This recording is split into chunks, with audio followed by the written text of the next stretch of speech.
বাংলাদেশ জামাত ইসলামী ঠাকুরগাঁও জেলা শাখার উদ্যোগে কেন্দ্রীয় কর্মসূচির আলোকে আমাদের প্রাণ প্রিয় নেতা জনাব এটিএম আজাদ ভাইয়ের মুক্তির দাবিতে আজকের এই বিশাল বিক্ষোভ সমাবেশ ও মিছিল, আজকের এই বিশাল বিক্ষোভ সমাবেশে সভাপতি হিসেবে দায়িত্ব পালন করছেন বাংলাদেশ জামাত ইসলামী ঠাকুরগাঁও জেলা শাখার সংগ্রামী আমির জনাব অধ্যাপক বেলাল উদ্দিন প্রধান।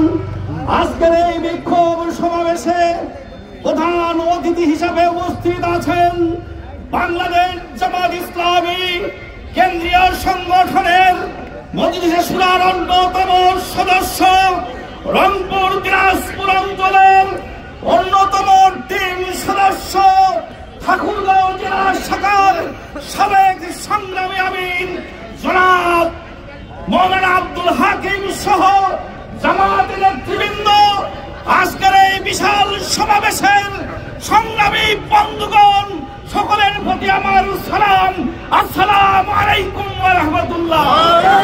সংগ্রামী বন্ধুগণ, আপনারা জানেন আজকের এই সমাবেশের লক্ষ্য এবং উদ্দেশ্য।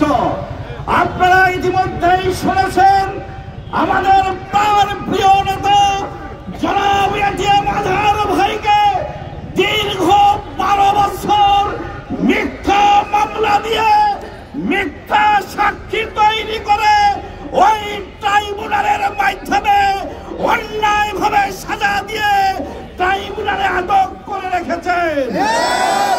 আজকে এই সমাবেশ থেকে বলতে চাই, বাংলাদেশে আজকে অন্তর্বর্তী সরকার ক্ষমতায় আছেন। আপনাদেরকে বলতে চাই, ইতিমধ্যেই জুলাই এবং আগস্টের বিপ্লবের পরে অনেক রাজনৈতিক দলের মুক্তি হয়েছে, কিন্তু আজাদ ভাইয়ের মুক্তি আমরা এখনো পাই না। তাই আজকে এই বিক্ষোভ সমাবেশ থেকে আমি উদাত্ত আহ্বান জানাতে চাই, অবিলম্বে আজাদ ভাইয়ের মুক্তি দিতে হবে। মুক্তি না দেন তাহলে বাংলাদেশ জামাত ইসলামী আর ঘরে বসে থাকবে না। রক্ত যখন দিয়েছি ভাইকে মুক্তি করে আহ্বান জানিয়ে আমি আমার কথা শেষ করছি। আসসালামু আলাইকুম ওয়া রাহমাতুল্লাহি ওয়া বারাকাতুহু।